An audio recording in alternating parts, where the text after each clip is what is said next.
Hello everyone. I know it's a little dark. If I turn the overhead light on, it gets too bright. So let's see what we can do here. So today we're going to be talking about the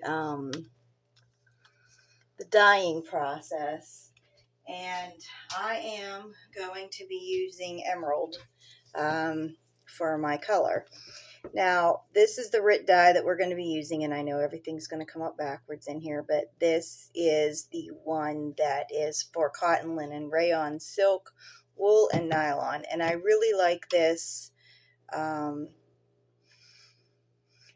because it's easy to work with, it's easy to dispose of the water, you don't need a respirator or anything else on.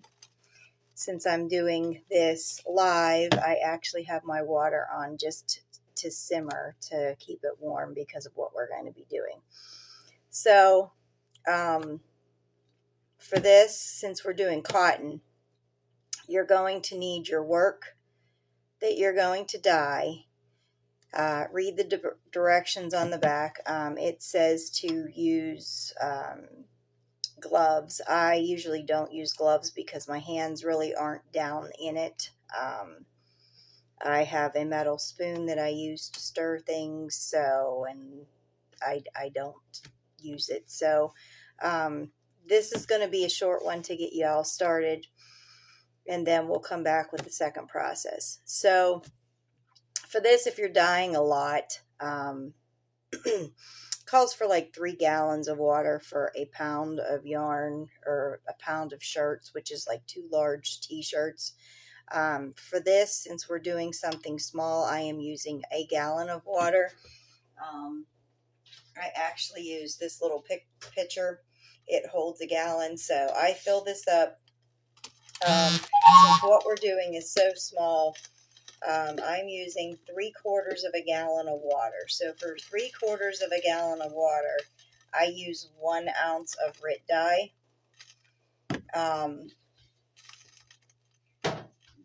And you can go, if you want your color stronger than that, you can actually use 2 ounces to the 3/4 of a gallon.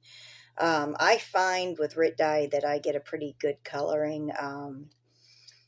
So unless it's a lighter color, hey Lisa, unless it's a lighter color that I'm working with, then I pretty much stick to that 1 ounce of dye to 3/4 of a gallon of water. Some of their neon colors, that if you like them a little bit brighter, then I would, bump it up to 2 ounces.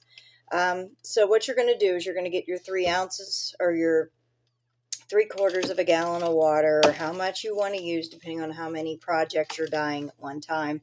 For washcloths, a lot of times I like to buy the big cones from Hobby, Hobbii, because if you get the white, then you can make a bunch during the year in different stitches and different things, and then you can just all pop them all into a pot and dye them all at once. And I ended up doing, I think I did, I want to say 75 washcloths one year. And I just had the different dyes. So each day I just did a different dye in the morning while I had other things going on, because I come downstairs and wash the dishes and throw a load of laundry in and stuff like that. So while you're doing that, you can have the pot on the stove and just pop your stuff in it and kind of let it, because it's got to set. And your water doesn't need to be boiling or anything else. Like I said, I just have mine on to simmer because we're doing this live. So you have your washcloth. I did not weave my ends in. And the reason I did not is, for me personally, I like to do it after I dye, because if you weave your ends in, sometimes the dye doesn't go all the way through the cotton as much as I would like, but you can. But here's our little washcloth that we made. As for my measuring cup, I measured this out. This is like my dyeing cup for crafting, because since it's glass, you don't need to You can use this for crafting. It's like a little, I went to Aldi's and they had these little snack cups, and that's what this is. So ultimately, I have measured out my 1 inch. And since I do use this for crafting so much, all this is a piece of Scotch tape. And this holds 4 ounces, and this is 1 ounce here. So anyway, that's what I use that for. So like I said, since I have my pot on, just, it's not boiling, it's not even really simmering, because we're doing it this way. So read your instructions on the back, and depending on what yarn you're using, if it has any nylon on it, then you're going to use the vinegar. If it doesn't, they recommend for the cotton and stuff to use the sugar or the salt instead of the vinegar. I tend to use a ton of nylon superwash yarn, so I end up doing that a lot. So that's ultimately my mistake when I wrote up the directions for this, or that what supplies we needed. I should have included salt, and I did not, because I dye so much yarn that has nylon on it. I just assumed, and you know what they say when you assume something. So what you're going to do is you can wash your fabric first, like rinse it if you feel like it has a lot of starches on it. For me personally, I find that there's only one that had a lot of starch on it for me, and I think it was sugar and cream, peaches and cream. I don't know. It was one of them. But I have washed and I have not washed, and I find that since you're adding this in enough water, that those starches really don't affect the dyeing, so you do not need to wash first. But I do add my dyes and everything else first. What you're going to do is you're going to take your pot and you're going to have your hot water or your pan. You can do this in a sink. As long as your water is hot, you can use a kettle, and get your water hot to do this. So what you're going to do is, as long as your water is hot, you're going to take your dish soap and you're going to put, now, like I said, I have 3/4 of a gallon because I'm only doing something small. And for 3/4 of a gallon of water, I use 1 ounce of dye.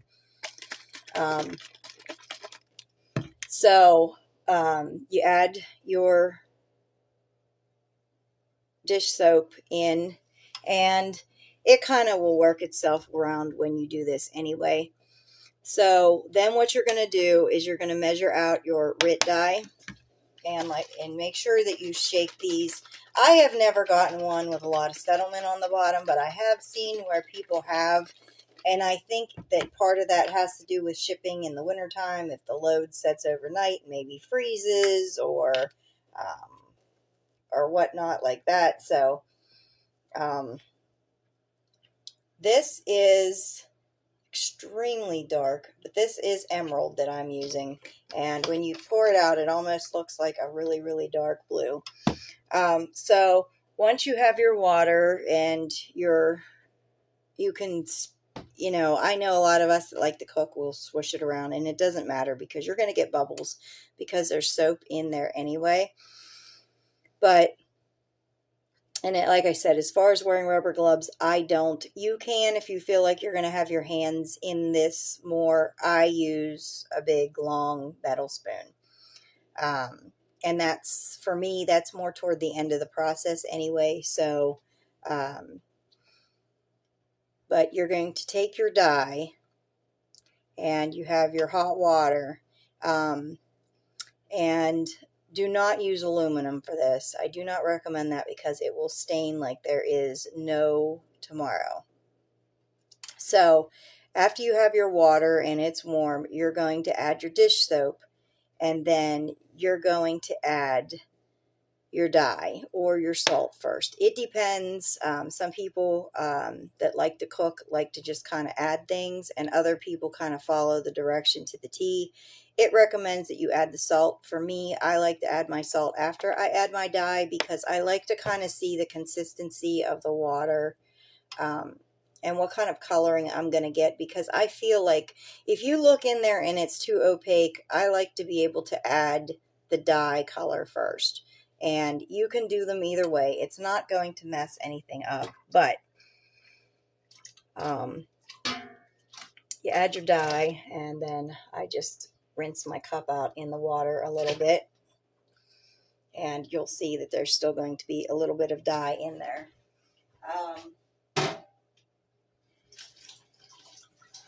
And with it being glass, when you rinse it out, it's just going to come straight out.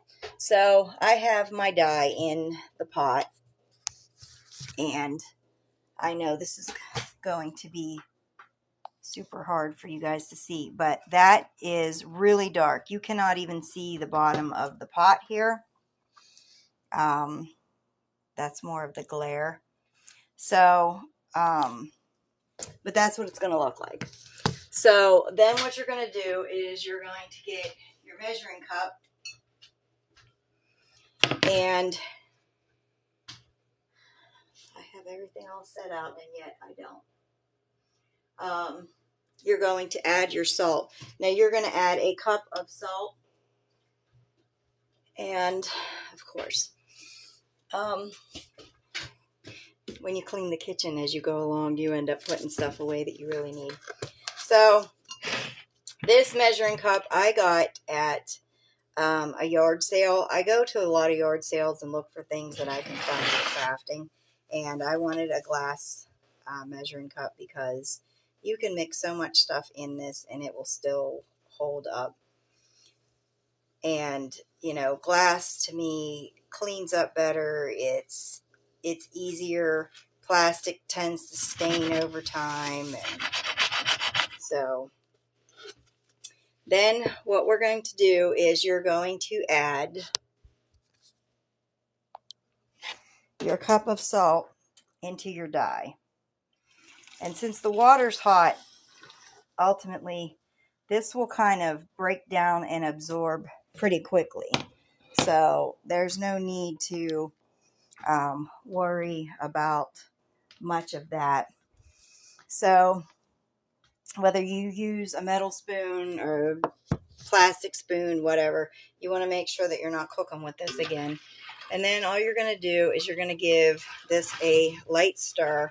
And while you're doing that, you can kind of feel the salt at the bottom of the container. And you can tell when it's gone because you'll kind of feel it, and you can see the color a little bit now. And as I said, when you stir, you're going to get bubbles from the soap. It's not a big deal. This is not going to affect the dyeing at all.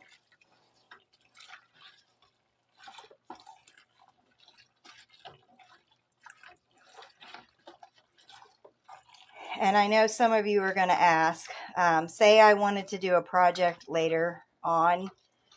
If you keep your old vinegar bottles or the gallon vinegar bottles or your gallon milk jugs or whatever, and you keep a couple of those, you actually can put your water when it cools down into that.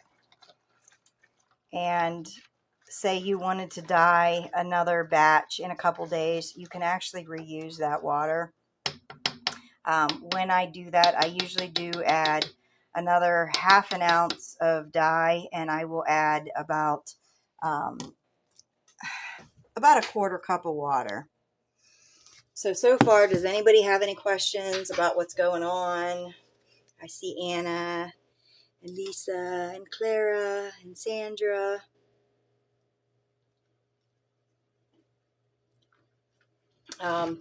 So once you have all that mixed, and you want to make sure that your salt's kind of gone at the bottom and that everything's kind of setting where it is, and I'm going to shut my heat off because, as I said, I was only adding the heat to keep my water warm while we do this, because it takes longer when you're teaching than it does if you were to just do it. So this is our washcloth. I have not washed it. Like I said, you can wash it out in some soap and water if you feel like you're using a yarn that has a lot of starches or whatnot on it. So then you're going to take your washcloth, and again, like I said, I like to weave my ends in after, just because that's the way that I am. But you can definitely weave in beforehand and then take everything out and then lay everything flat to dry when you're done and not have to worry about it. But a lot of times at crafts shows and stuff like that, I'll have all this stuff that's dyed, and every once in a while you'll get a craft show that where it's not so busy or whatnot, so then you can sit and weave in some ends or, you know, work on another project. And that's kind of what I do, is I weave in ends that are quick, and I just keep throwing them in my little tote. And then I have the wrappers with me for my washcloth, so then I just take those and I put my washcloths, I fold them, I roll mine, and then I put my wrappers on them. Or there are times too where if I'm doing washcloths, I will do the bunny wrap. I do that a lot, the bunny wrap, especially when I know I'm doing something for like Easter or Christmas where you know there's going to be a lot of kids. So I will go out and usually I will buy a bag of rubber bands, and for the bunny wrap all you do is take your roll and you roll it diagonal, and then you put your rubber band around it, and it gives you a bunny.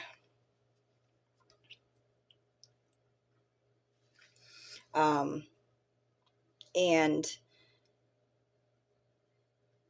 so it's just something quick. So what you're going to do is you're going to take your piece and you're just going to pop it in the water, and then let me get my camera turned around. You're just going to take that, and when you pop it in the water, you're immediately going to see, there's bubbles on it, but you're immediately going to see that it's got a color to it already. Now that color will be, when it dries, it's going to dry lighter than your color is.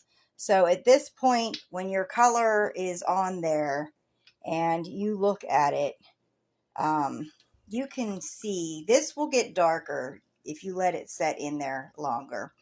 So you're going to let this set in that water for about 30 minutes. At this point, for whatever reason, if you wanted your color to be much darker than that, or you decided that this was not the color that you really wanted, or you figure out that you might want to change this color a little bit, Rit Dye has a ton of dyes charts that you can download that'll say, you know, well, if you add a pinch of blue to this, it'll give you this color. So at that point, you can do that. You can add that dye. I do lift my fabric up out of there and hold it out with a spoon and add the dye, and then I stir with another spoon if I'm going to do that. Because then your dye is through the water and you're not going to get a mottled look. So far, does anybody have any questions about anything? Is there anything you feel like I'm missing?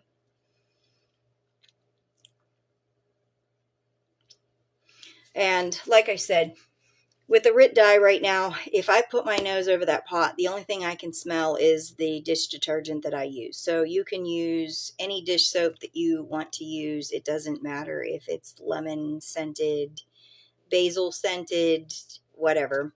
You just put the dish soap in there, and pretty much that's all you can smell. Now, when I do the nylon, yes, you will get the smell of vinegar. It smells like I'm dyeing Easter eggs in this kitchen. When I do dye, which is why another reason too I like to do it in the morning, because then I have the rest of the day to take this out and rinse it and figure out what I'm going to do from there, depending on how large of a batch I'm doing. So this is going to set for the next half an hour. While this sets, I'm going to discontinue the live, and I will come back around,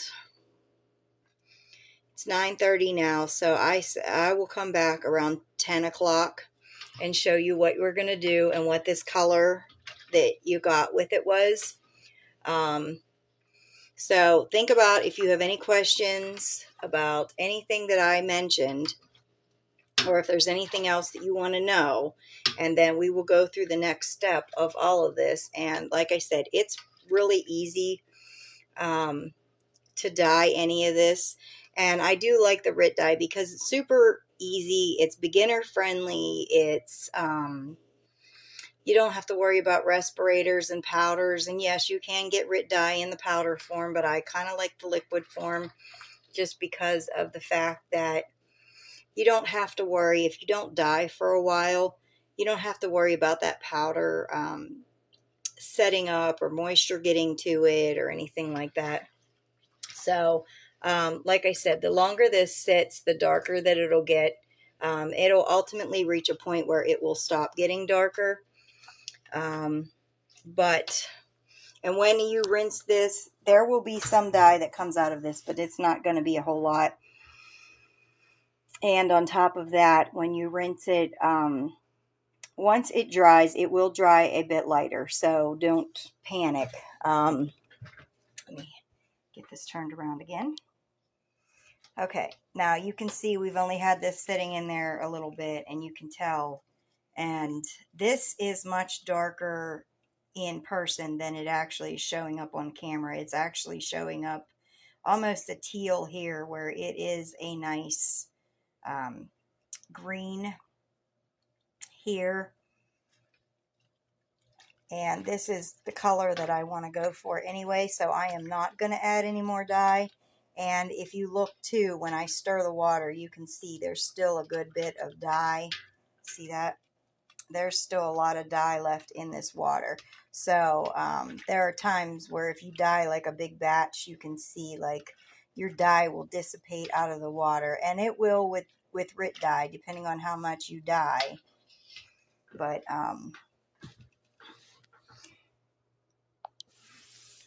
you'll still always have a little bit in the water. It's not going to become clear like some other dyes.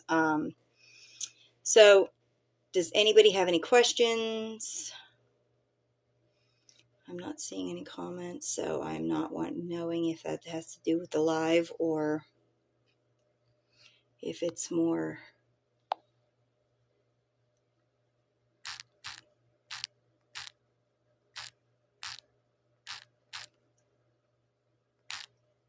how this is...